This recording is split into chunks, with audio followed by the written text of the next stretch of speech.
એક નાનકડું ગામ હતું. નામ હતું સુખપુર.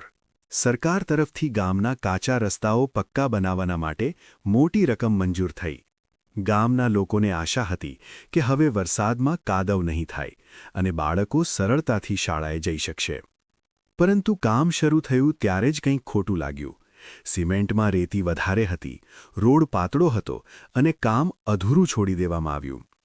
થોડા જ મહિનામાં પહેલો વરસાદ પડ્યો અને રસ્તાઓ ફરી તૂટી ગયા. કાદવમાં લોકો લપસવા લાગ્યા.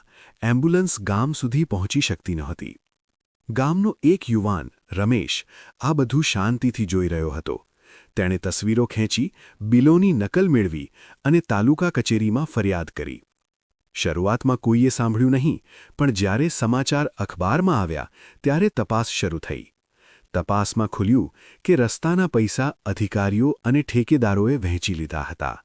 દોષિતોને સજા મળી અને નવા રસ્તા સાચા સામગ્રીથી બનાવાયા. સુખપુરના લોકો સમજ્યા કે ભ્રષ્ટાચાર સામે અવાજ ઉઠાવવો જરૂરી છે, કેમ કે ચૂપ રહી જવું પણ એક પ્રકારનો અપરાધ છે.